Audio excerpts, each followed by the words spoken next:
नमस्कार, व्यूज पर आप सभी का बहुत स्वागत। मैं हूं आपके साथ अभिषेक मुंडीर। भारत के ऊपर अमेरिका ने जो 25% का टैरिफ लगाया और उसके ऊपर 25% का जो सैंक्शन लगाया, उसका असर यह हुआ कि पिछले 9 महीने का भारत अमेरिका का जो व्यापार था वो सबसे निचले स्तर पर पहुंच गया है। आपको याद होगा कि अगस्त के महीने में अमेरिका का एक डेलीगेशन छठे दौर की बातचीत के लिए आने वाला था, लेकिन ट्रंप ने उस पर रोक लगा दी थी। लेकिन अब वो डेलीगेशन भारत आने वाला है और उस आ चुका है, फिर कहेंगे, क्योंकि मंगलवार को मीटिंग होनी है।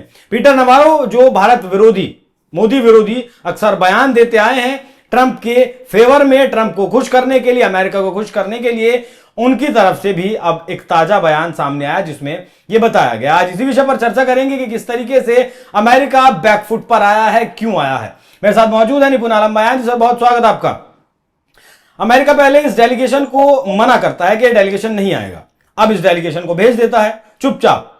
ट्रंप अपने सोशल मीडिया ट्रुथ पर इसकी जानकारी नहीं देते हैं।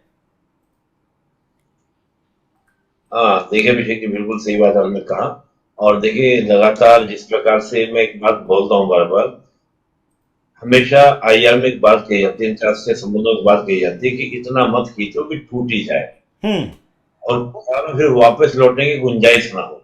हम्म कि आपने भारत पर प्रतिबंध लगाए, टैरिफ लगाए, भारत को आपने मौका दिया अपनी और मार्केट को क्या करने का, सर्च करने का। मैं एक दुकान पे गया सामान लेने, एक उदाहरण समझते हैं इसको, बड़ा अच्छे से पता। मैं एक दुकान पे गया सामान लेने के लिए, वहां उसने कहा भैया थोड़ा सा महंगा है, मेरे नजदीक था, मेरे से कम बने हुए थे, मैं ले रहा था कि भैया थोड़ा महंगा मिलेगा। मैंने कहा ठीक है, कोई बात, एडजस्ट कर लेंगे। नहीं, और महंगा मिलेगा, दुगना महंगा मिलेगा। मैंने कहा यार ऐसे कैसे चलेगा, ऐसे दिक्कत हो जाएगी। तो मैंने और दुकान पे जाना शुरू किया जो थोड़ा दूर थी, उनसे शुरू किया। उन्होंने कहा भैया हम एक काम करते हैं, आपके आसपास में एक दुकान खोल दें तो आपको फिर दिक्कत नहीं होगी हमारे पास आने में। आज दिक्कत ये अमेरिका को है कि ऐसा ना हो जाए कि भारत अपने आप को इतना डिपेंडेंट जो बना हुआ था, सेल्फ डिपेंडेंट बना ले, और दूसरा और देशों के नजदीक ना चला जाए कि भारत के साथ फिर ट्रेड की गुंजाइश ही ना रहे। एक तो ये बात। दूसरा, आप लगातार देखिए पूरी दुनिया को आपने धमकाया, अपनी शर्तों पर काम कराने का प्रयास किया, लेकिन भारत टस से मस नहीं हुआ। क्यों?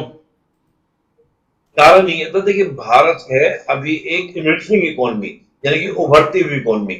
और भारत ने लक्ष्य रखा है 2047 में अपने आप को विकसित बनाने का। वो कब पूरा होगा? जब लगातार हमारी ग्रोथ जो है सरप्लस में होगी। और दुनिया के सभी देशों के साथ, अब दो जगह छोड़ दीजिए, अमेरिका और आपका ईयू, मोस्टली सभी के साथ क्या है, हमारा ट्रेड डिफिसिट है। अमेरिका से करीब हम $45 बिलियन का क्या करते हैं, एज लेते हैं, और ईयू से करीब 16.5 बिलियन का हम लोग लेते हैं। बाकी सबके साथ हमारा घाटा है। यही पॉलिसी हम सबके साथ अपना ले तो दिक्कत होगी। तो भारत का सिंपल कहना है कि भाई हम ये पॉलिसी सभी के साथ अपनाने वाले नहीं है, और ना ही हम कहें आपका किसी और देश के साथ। तो भारत ने अपनी पॉलिसी को, अपने सिद्धांतों को लेकर चलने का प्रयास किया। अब हुआ ये है कि दिक्कत ये हुई है कि अमेरिका को ये लग रहा है कि भारत को ऐसा ना कर ले कि अपनी इकोनॉमी को क्या करे, बिल्डअप ना कर ले। भाई आपने धक्का दे दिया भारत को। तो जब से तूने मेरा साथ छोड़ा, मुझे अकेले चलने की आदत पड़ गई। 1-2 दिन तक तो याद आई, उसके बाद मुझे अकेले चलने की आदत पड़ गई। ये सिंपल सी थ्योरी, तो बहुत रॉकेट साइंस नहीं है अभिषेक जी। आपने हमारा सामान आपके यहाँ पे जाना था, आपने उसको महंगा किया। नहीं, वो तो बात ठीक है, लेकिन पहले के आंखें फूटी हुई थी, पट्टी बंधी हुई थी, इस बात को नहीं जानते थे कि 25-30 साल के रिश्ते आप ऐसे खत्म कर देंगे। अब तो ट्रंप भी प्रधानमंत्री मोदी को महान प्रधानमंत्री बताने लगे। हालांकि उसके एक दिन बाद इनके एक मंत्री हैं लुटनिक, हार्वर्ड लुटनिक, वो मोदी से माफी मंगवाने की बात कर रहे थे कि मोदी को माफी मांगनी पड़ेगी पहले, उसके बाद संबंध सही होंगे। ये पीटर नवारो भी बहुत सारी बातें बोल चुके हैं। और क्या क्या नहीं बोले हैं, वो तो फूट डालने की बातें करने लगे, देश में माहौल खराब करने की, ब्राह्मण कमा रहे हैं। नहीं, मुझे शब्द का इस्तेमाल नहीं करना चाहिए, लेकिन अपनी औकात में रहकर बयान देना चाहिए ना। हमें पता है कि अमेरिका $30 ट्रिलियन की अर्थव्यवस्था है, हमसे 10 गुना ज्यादा बड़ा है अमेरिका, लेकिन ऐसा तो नहीं है कि सर पे बैठ जाओगे। एक बड़ा इंटरेस्टिंग चीज आपको बताता हूँ। जैसे मान लीजिए कोई आपका दोस्त है, तो वो समय समय पर आपकी टेस्टिंग करता है कि वो दमखम है या नहीं है। अब वो ठंडा तो नहीं पड़ गया है। और कभी आप किसी से दोस्ती करने के लिए जाए तो वो पहले आपकी टेस्टिंग करता है। तब वो बराबरी बातें होती है कि हाँ चलो यार ये तो झुका नहीं, जो झुक गया वो बात खत्म हो गई। हम्म। भारत ने अपना दमखम दिखाया कि नहीं हम झुकेंगे नहीं, जैसे हमने यूके के साथ डील किया वो ऐसे ही आपके साथ डील करेंगे। हम 140 करोड़ के हैं तो हम आपका मक्का तभी खरीदेंगे जब हमारी शर्तों में खरीदा जाएगा। हम्म। हम आपको अपनी मार्केट का ऐसे दे देंगे, पुराना भारत नहीं है जो आपके सामने आके खड़ा हो जाएगा इस तरह। हम्म। देखिए यही यही विजय थी हमारे धैर्य की, हमारे धीरज की। आज जापान पछता रहा है ना, जापान पर दबाव हुआ है, जापान ने तत्काल कर लिया। अब जापान के पास में ओल्ड पॉपुलेशन है, जापान के पास में डिपेंडेंसी है सिक्योरिटी को लेकर भी, उसका डिफेंस कौन देगा। हमें तो ये इश्यू नहीं था ना, हमारा सिर्फ एक ही मुद्दा था कि हमें अमेरिका के बाजार में अपना सामान भेजना है, उसमें उन्होंने टैरिफ लगा दिया। ओके, हम्म। तो मैंने क्या किया, मैंने जीएसटी का रेट कम कर दिया।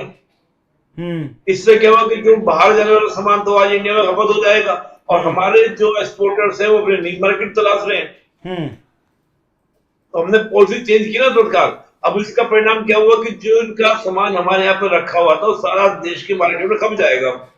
हम्म। अब 3-4 दिन बाद देखिएगा जीएसटी जैसे लागू खत्म हो कब होगा तो आप देखिएगा सस्ता सामान होगा, लोग खूब खरीदेंगे हर दिवाली पे। हम्म। तो ये जो नीति हमने अपनाई, पॉलिसी हमने अपनाई, ये पॉलिसी ठीक है थोड़ा नुकसान होगा, लेकिन ये नुकसान से फायदा क्या होगा? फायदा हमारा ये है कि हमारा प्रोडक्शन और ज्यादा बढ़ गया। ठीक है, दुनिया के और देशों की कंडीशंस अलग अलग है। जैसे जापान का मैंने आपको एग्जाम्पल दिया, जापान चाहकर भी अपना प्रोडक्शन एकदम से बढ़ा सकता है और अपनी खपत एकदम से नहीं बढ़ा सकता। हम बढ़ा सकते हैं because we are youth. Potential है हमारे अंदर, बस पहचान नहीं पा रहे। जैसे हनुमान जी के पास शक्तियां थी ना, लेकिन पता नहीं था। नहीं, उसमें एक बात थी, उसमें एक बात ये थी कि हम अपने बाजार के माध्यम से इन देशों से बार्गेनिंग करते थे। देखो मैं बहुत आपको प्रैक्टिकल बताऊं जी। हम इनको ये कहते थे, देखो इंडिया का बड़ा बाजार है और तुम्हें अगर भारत का बाजार चाहिए तो हमारे साथ संबंध अच्छे रखो, पाकिस्तान को टाइट करो, चीन के सामने खड़े करो, हमें एनएससी का मेंबर बनाओ, हमें ये दो वो दो। हम ये करते थे, ये समझ गए कि भारत हमारे साथ बार्गेनिंग कर रहा है अपना मार्केट दिखाकर। तभी तो उन्होंने कहा ना कि 1 क्विंटल मक्का नहीं दुबका रहा है इंडिया के अंदर। हाँ, एक इतना एक किलो मक्का नहीं खरीद रहे हैं हमारा खरीद रहे हैं, ठीक है ना। इसका मतलब आपके भाई बाजार पे नजर है। हम्म। तो बस यही बात है। तो वो समझ गए कि इंडिया अपने बाजार के चक्कर में हमारा, और हमने बनाया था, हम बाजार के माध्यम से इनको अट्रैक्ट कर रहे थे। इंडिया बड़ा बाजार है, इंडिया बड़ा बाजार है, तो उसके से अट्रैक्ट भी हो रहे थे हमारे को। ये तो अमेरिका को तय करना होगा भाई। आज अमेरिका क्यों परेशान है कि अपने हमारी गाय का दूध तुम अपने यहाँ बेचो, मक्का खरीदो, ये खरीदो, वो खरीदो। हमने मना कर दिया कि उसको दिख रहा है कि इतना बड़ा मार्केट है, अगर बिकेगा वो चीज बिकेगी। दूसरा चार मुझे बताइए, ये ट्रेड डील होगी कि नहीं होगी? एक लास्ट में आपको बता दूं जी, फ्रांस के साथ हमने 2 लाख करोड़ का डील की, ठीक है, राफेल को लेकर। ठीक है। राफेल को एक, अगर अमेरिका को हमने डील दे दी होती, देखिए अमेरिका का पूरा गेम ये था, अरे भेजना बंद करके वेपन हमसे खरीदो और अपनी मार्केट का एक्सेस दो जिसमें अपना एग्रीकल्चर प्रोडक्ट डाल सके। ये 2 चीजें थी उसकी जो आवश्यक बात थी, कोई बात नहीं। ये ऑयल और सब्सिडी की बातें हैं।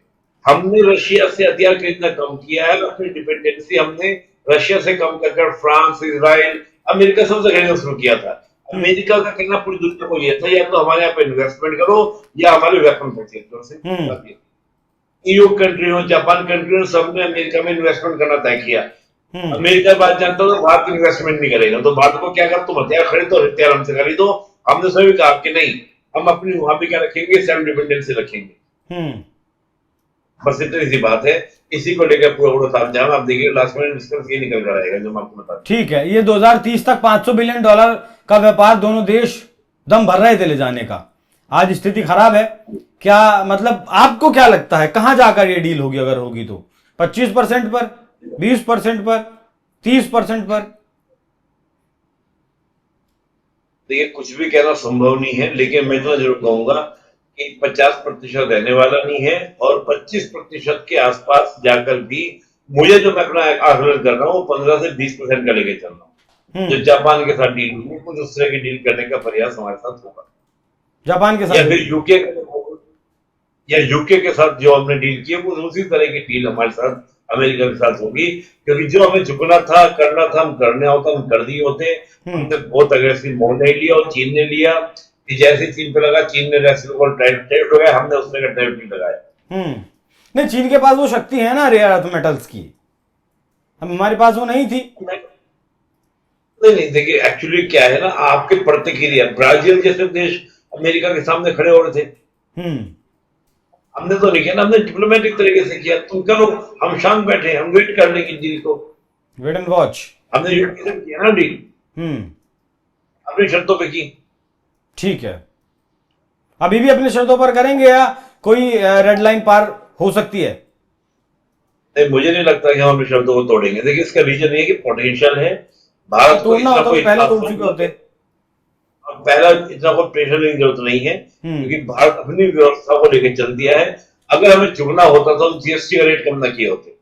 बहुत धन्यवाद सर जुड़ने के लिए और इतना विस्तार से चर्चा करने के लिए, अहम बिंदुओं पर जानकारी देने के लिए। हमारे यहाँ लोकल में कहावत है कि मरोड़ को करोड़ लगते हैं, मतलब अगर आपको किसी के ऊपर कुछ टशन दिखानी है तो उसके लिए आपके पास करोड़ों होने भी चाहिए। हालांकि अमेरिका के पास हैं, लेकिन उसके बावजूद भी आज वो घुटनों के बल है। और पीटर नावारो जैसे मंत्री जो खुलकर भारत को बांटने की बात करते हैं, भारत के खिलाफ लगातार बयान दे रहे थे, वो आज बयान दे रहे हैं कि भारत और अमेरिका बातचीत की टेबल पर आने वाले। मंगलवार को मीटिंग शुरू होगी, देखना दिलचस्प रहेगा कि इस मीटिंग से क्या कुछ निकलकर सामने आता। सर एक बार भी धन्यवाद आपका। बाकी दर्शकों, आपका इस विषय पर क्या सोचना है, अपनी राय हमें कमेंट कर जरूर बताइएगा। नमस्कार।